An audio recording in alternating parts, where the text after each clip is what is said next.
இருக்கு. இனி வீட்லயே பானிபூரி செய்யலாம் எல்லாரும். ஆச்சி பானிபூரி கிட். இன்றைய தினம் திராவிட முன்னேற்ற கழக ஆட்சி ஏற்பட்டு 4 ஆண்டுகள் நிதிநிலை அறிக்கை அவர் சமர்ப்பிக்கப்பட்டு இப்பொழுது 5வது ஆண்டாக நிதிநிலை அறிக்கை சட்டமன்றத்திலே தாக்கல் செய்திருக்கின்றார்கள். இந்த 4 ஆண்டுகளாக எந்த ஒரு புதிய பெரிய திட்டமும் அறிவிக்கப்படவில்லை. இன்றைய தினம் பட்ஜெட்டில் நிறைய புதிய திட்டங்கள் அறிவிச்சிருக்கிறாங்க. ஆனால் அந்த திட்டத்திற்கு தேவை நிதி எங்கே இருந்து கிடைக்கும் என்று தெரியவில்லை. ஒன்று. இரண்டாவது, திராவிட முன்னேற்ற கழகம் 2021 சட்டமன்ற பொதுத் தேர்தலின் போது திமுக சார்பாக சுமார் 525 அறிவிப்புகள் வெளியிட்டார்கள். அதில் சுமார் 15% அறிவிப்புகள் கூட நிறைவேற்றப்படவில்லை. ஆனால் திரு ஸ்டாலின் அவர்கள் கடந்த 4 ஆண்டுகளில் 95% அறிவிப்புகள் நிறைவேற்றப்பட்டதாக ஒரு பொய்யான செய்தி வெளியிட்டிருக்கின்றார். அதில் நிறைவேற்றப்படாத சிலவற்றை இங்கே குறிப்பிட விரும்புகின்றேன். நீட் தேர்வு ரத்து செய்யப்படும் என்று தேர்தல் நேரத்தில் சொன்னாங்க. திராவிட முன்னேற்ற கழகம் ஆட்சிக்கு வந்தவுடன் முதல் கையெழுத்து நீட் தேர்வு ரத்து செய்யப்படும் என்று அறிவிப்பை கொடுத்தார்கள். அதுக்கு பிறகு திரு உதயநிதி ஸ்டாலின் அவர்கள் நீட் தேர்வை ரத்து செய்வதற்கு ரகசியம் இருக்கு என்று சொன்னார். இந்த ரகசியம் என்ன என்று இதுவரை தெரிவிக்கவே இல்லை. கடந்த சட்டமன்ற கூட்டத்தொடரிலே முதலமைச்சர் அவர்கள் நீட் தேர்வு குறித்து கருத்து தெரிவிக்கின்ற பொழுது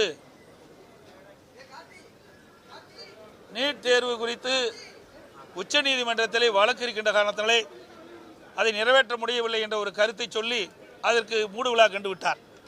இதுதான் திமுகவினுடைய அறிவிப்பினுடைய லட்சணம். அதோடு அரசு ஊழியர்களுக்கு பழைய ஓய்வு திட்டம் அறிவிக்கப்படும் என்று எதிர்பார்த்தார்கள். அதில் இடம்பெறவில்லை. தமிழக மாணவர்களுக்கு வங்கியில் வாங்கிய கல்வி கடன் ரத்து என்று அறிவித்தார்கள். அதுவும் அறிவிப்பில் எதுவும் இடம்பெறவில்லை. கிராமப்புறங்களில் 100 நாள் வேலை திட்டத்தை 150 நாளாக உயர்த்தி வழங்கப்படும் என்று அறிவித்தார்கள். அதுவும் இந்த இப்பொழுது இன்றைய தினம் பட்ஜெட்டிலே அறிவிப்பில் இடம்பெறவில்லை. அந்த 100 நாள் வேலை திட்டத்தில் பணிபுரிகின்ற ஊழியர்களுக்கு ஊதியம் உயர்த்தி வழங்கப்படும் என்று அறிவித்தார்கள். அதுவும் இந்த அறிவிப்பிலே இடம்பெறவில்லை. அதேபோல் நெல்லுக்கு குவிண்டாலுக்கு 2500 ரூபாய் வழங்கப்படும் என்றும் கரும்புக்கு ஒரு மெட்ரிக் டன்னுக்கு குறைந்தபட்ச ஆதார விலையாக 4000 ரூபாய் வழங்கப்படும் என்று அறிவித்தார்கள். அதையும் அவர்கள் நிறைவேற்றப்படவில்லை. இன்றைய தினம் பட்ஜெட்டில் இது இடம்பெறவில்லை. நாளை தினம் விவசாய பட்ஜெட்டில் இடம்பெறுமோ என்று எதிர்பார்க்கிறார்கள் விவசாயிகள். சமையல் எரிவாயு சிலிண்டர் விலைக்கு மானியம் மாதந்தோறும் 100 ரூபா வழங்கப்படும் அறிவித்தாங்க தேர்தல் நேரத்தில். அதையும் இன்றைய பட்ஜெட் கூட்டத்தொடரில் அதற்கு அந்த அறிவிப்பு இடம்பெறல. பெட்ரோல் விலை லிட்டருக்கு 5 ரூபாயும் டீசல் லிட்டருக்கு 4 ரூபாயும் குறைக்கப்படும் சொன்னாங்க. பெட்ரோலுக்கு மட்டும் 3 ரூபா விலை குறைச்சாங்க. 5 ரூபா விலை குறைக்கும் என்று தேர்தல் நேரத்தில் வாக்குறுதி கொடுத்து விட்டு 3 ரூபா தான் விலை குறைச்சாங்க.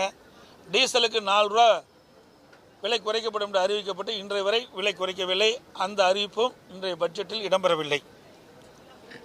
அனைத்து உணவுப் பொருட்களும் குறைந்தபட்ச ஆதார விலை நிர்ணயிக்கப்படும் என்று சொன்னாங்க. அதுவும் அறிவிப்பில் இடம்பெறல.